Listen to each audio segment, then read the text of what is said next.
for a little bit, and let's get started in the High Performance Podcast. Thank you for coming. So talk more about the development company. Yes, sir. I love it, from trees to keys. Yes, sir. I never heard anybody say that before. Yeah. Well, so when I started out, I was a home builder. Bad word sometimes, but ultimately... Construction background. Construction background. Okay. And I started out saying, from something that was drawn on a napkin to actually, if it was a sale, it was one thing. But now, today, all I focus on is how do I produce an income stream. And so I'm mostly focused on multifamily, but I'm in industrial, multifamily, and retail. And so we have some very notable projects that I think would be interesting to some of your subscribers. Well, please come ahead and brag a little bit. Talk specifically about projects that went well or that you've been able to either complete or are in the process of. Okay, so one of my biggest ones right now, which... Don't be afraid to brag. I hate that. It's good. Do it, though. I promise you I'm not that guy. I don't generally do that, but you're asking, and I'm getting new to this podcast world, so what I would tell you is that one of my biggest projects that I'm working on, I'm the most excited about. Are you familiar with South Lake, Texas? Yes. So we bought the next South Lake 2.0. I bought 42 acres there in South Lake, and we have about 1 million square feet that we're about to be producing. It's a mixed-use development, only one of its kind in the area. In South Lake, you can't get multifamily. We have multifamily.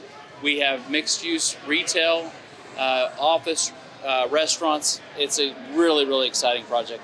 Just now started it. We closed on it this year, and we're going through the entitlements and finalizing, and we're about to start it, I would say probably January of this year.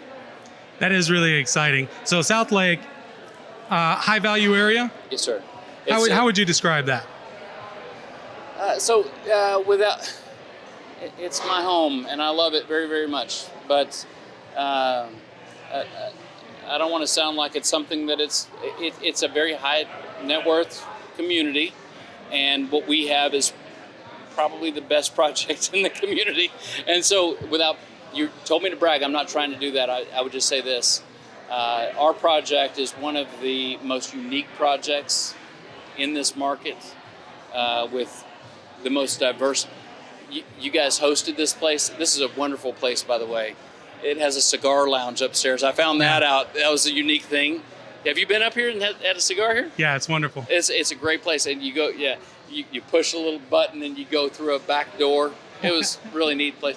And then everybody has their cars here. It's such a unique thing. So we're going to have something that's different, but it's similar. Very good. So mixed use. Yes, sir. Mixed use means retail mixed with residential. It's retail. Okay. It has a multifamily component, okay, and it has a residential component. That's what we do. So that is really exciting, because I mean you're not going to get funding. What do you think in the market? I'm hearing from a lot of the bankers. I deal with tons of bankers every day. We've been networking here in Dallas, which has a ton of banking, and so we're hearing that it's coming down from on high. That no more retail, no more office. And so a lot of bankers are just saying, we're just not funding that. But you're not just building retail. So what's interesting, and about 5 years ago, me and a couple of friends, we bought a bank, right? And so I sit on the board of a bank and I'm like, this is the best opportunity right now. So bankers are going to look at me and tell me I'm an idiot. But I sit on the board of a bank and I'm like, this is the opportunity for us to get out of 4% interest rates into a little bit higher interest rates. Now that's not to take advantage of anybody, that's just what the market's doing, right? And so I believe that right now, for a banker that wants to listen to the needs of a borrower, we're going to be a bank that helps that. So anyhow, I didn't answer your question, I apologize. No, well, let's talk about that though. So you bought a bank. That's pretty cool. You don't hear folks talk about that very much, because banks trade hands. They actually have owners. They're owned by the board of directors, correct? Or directed by the board of directors, owned by. So it was actually about 8 years ago. There's about 6,800 banks in the 6,800 charters in the United States. Currently, it's less than 5,000, and I'm proud. I'm very, very proud. I didn't mean to be in the banking business, but I had a friend that asked me a question. Long story, different podcast. But I would say this, that today I'm one of probably 4,800 participants in charters of banks. And so we took a bank in Arkansas. It was about to go broke. It was defunct. And in 4 years, we turned it into the number one net income margin bank in the state of Arkansas. And that fundamentally, I mean, you know, the state of Arkansas is small. So that means that we were one of the best net income margin banks in the country. Now, we're really, really tiny. So I just got to give that as a precursor. A charter is a charter. That's a big deal. Well, Chase is different than us. Well, Bank of America is different than us. Sure. So talk about whenever you were able to buy the bank. How did you, so you had a friend, not a different story for a different podcast. You had a friend that had a conversation with you and they said, there's this bank, let's go buy it. So it's kind of like what we were talking about earlier, is that how many people are there to actually say and engage in the benefit of somebody else?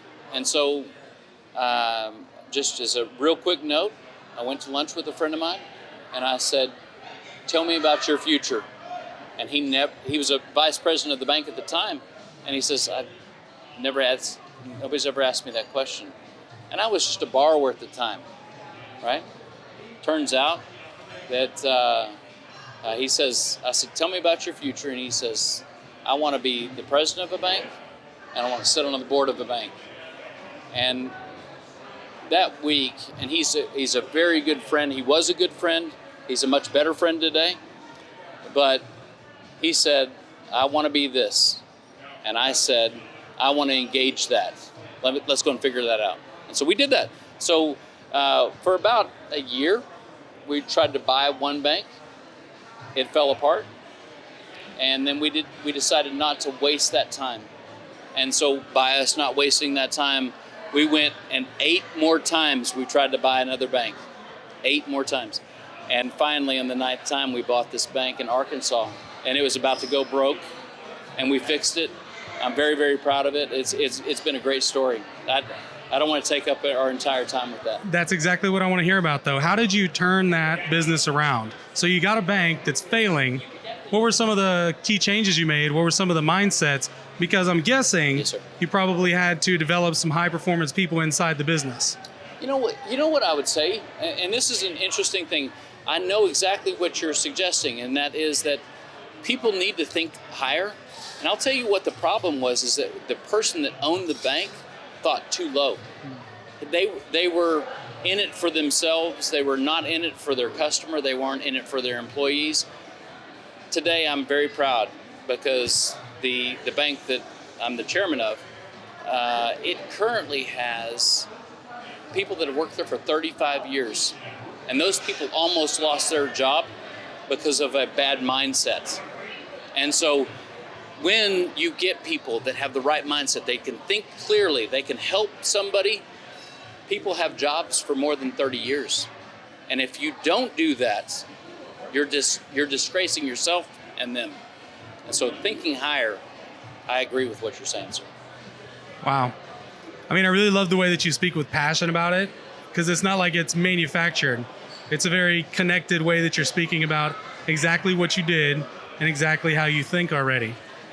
Well, again, anybody that's helping other people, if we all think about it, we're all in a circumstance where we have people that we hope that will give us some encouragement, hope that will give us some direction in our lives. And I found, unfortunately, there's not enough of us that are going to say yes to helping other people think well. And I'm grateful for you to put this time together for us tonight. And I look forward to other people that want to think higher. And that's what you're doing. I love it. Let's talk about your podcast. So you've just basically just put together a podcast studio and you decided you want to start. Have you recorded any yet? Recorded a few of them. Funny thing. How'd they go? Funny thing. So I think I did really great in the delivery, but what's funny And I look down and I'm like, man, I need to lose about 25 pounds. And so I'm like, I want to re-record everything and suck in a little bit. So none of them have been put out yet. So because I'm too fat. That's what's keeping you holding them back? Well, it's a true statement. I mean, like I'm like, okay, let's get this, because there's a story that needs to be told. And what needs to happen, I think more consistently, is we have to help people think higher, change the way that we think. We have to do that. And if we don't do that, I'm getting self-conscious about my weight, but truthfully, I delivered a decent enough story to say, think higher. We need to do that, connect with people that help us do that. That's what we need to do. Oh, I love it. So what's the name of the podcast whenever it does get published? Oh, I gotta name it too. You gotta come up with a name. Man, I haven't done that yet. I tell you what, I recorded like 15 podcasts, videos, whatever, and I didn't have a name, and I finally got somebody that I'd been asking, and he's a fairly big podcaster. He's had on some pretty big names. Nick LaMagna, the A Game podcast. Awesome. Hey, Nick. He does a really great job. He was one of my first kind of bigger people that came on that actually had a podcast, knew what they were doing. And we started talking, and he goes, hey, what's the name of your we're already recording. He goes, hey, what's the name of your podcast? I'm like, I don't know. I don't remember. I can't remember. I had to come up with a name. On the spot. Paradigm Investment Club. Paradigm Investment Club. That's very good. Do you have a business that's called Paradigm Investment Club? It'll be started tomorrow, sir. Very good. Seriously, that is a true statement. Yeah. Like I don't have it right now, and the podcast was really, it's an outlet for creativity, which I think that's what you're doing. Yes. You're expressing a creativity, and you're trying to help people that are trying to connect with something that they haven't been able to put all the pieces to the puzzle together, and that's what I think is valuable about a podcast, is giving us an opportunity to engage other people, learn from other people, and to teach other people, because there's a lot of people that need education. There's a lot of education I need. So I'm hopeful I get to hear from your listeners, your subscribers. Well, yeah, a lot of what you're talking about, right before we started recording, this is what we were talking about, is that I've been surprised how much I get out of trying to teach. So you hear this a lot. You never learn until you teach. You learn 100%. So much more when you're teaching. Yep. And so I've been constantly, I started about 10 years ago. I turned off the TV, turned off all the social media, and now I've just brought back up social media to be able to connect with people in business and podcast and broadcast. I've been just amazed at the amount of learning that's really shot up like a rocket in comparison to when I was just absorbing information, when I was just taking in information, and now I'm repeating it back. So whenever I'm doing podcasts like this, I'm constantly repeating it back, teaching, mentoring, listening, learning, and it's really sinking in. It tunes us back into the thing that maybe we learned a long time ago, but we haven't tuned into as much. And so I would say that for those that are watching, you can start from somewhere. You have to start from somewhere and then continue to put a building block on top of that. And so don't be afraid to start putting a block on top of another, and that's the way to do it. So you're going to get there.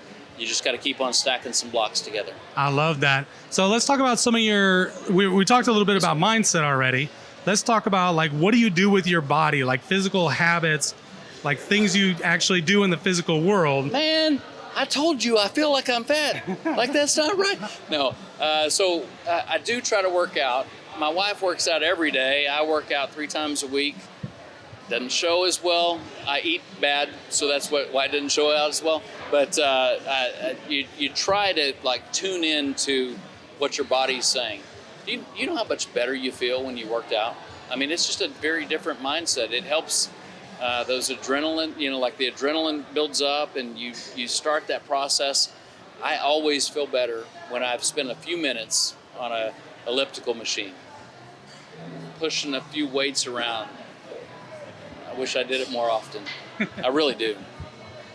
Yeah, I've just gotten back into it. I was actually just talking with the last fellow about I'd been off for quite a many years, and that was a big part of my success in the beginning.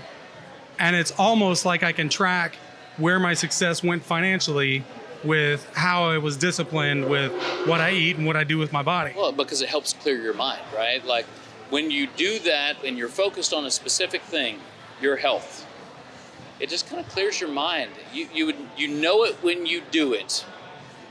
You hope about it when you don't. Yeah. And you get to build your confidence because you get to prove to yourself that you will do what you say you're going to do. Yeah. Good. Have a good wife that keeps on poking you. Get to the gym, fat man. Is that what your wife does? No, she doesn't ever say that, but I feel that way. So. Sure. Yeah. All right. Well, let's talk about how do people contact you if they want to come to you and come get a loan from your bank. Oh. And this is where you can put out your socials. This is where you can talk about your podcast a little bit, how people can connect to you, because you're going to have a podcast. You've already been recording. You're going to be putting them out soon. How do people connect and find you and watch more? I hope they go through your podcast and you give me a minute to figure that answer out, because I'm not there yet, sir. I'm very grateful to have a few minutes with you tonight, but I haven't done the backside to help people connect. Maybe they can connect through you, sir. Yeah, we'll put you in the bio. As soon as you get a name or as soon as you get a YouTube channel and everything, Yeah. We'll put a link in the show notes so people can click through and find you. Well, I'm very grateful, like I said, to have time to spend with you this evening. Yeah, I appreciate you coming on. So let's do this. I have Yes, one sir. final question. Yes, sir. Yes, sir. So I always ask everybody the same question at the end. Imagine this is the last appearance you're ever going to make anywhere in the world. Okay. And no one's ever going to hear from you again. But this message and this camera right here is going to go out to the entire world and everybody's going to hear it. What is the message you want to leave out to the world? Oh, that's a good question, sir. It's actually different than I would have expected.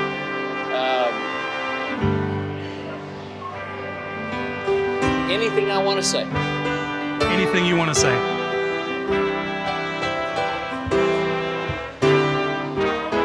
Okay. God is a good father. God is a good father.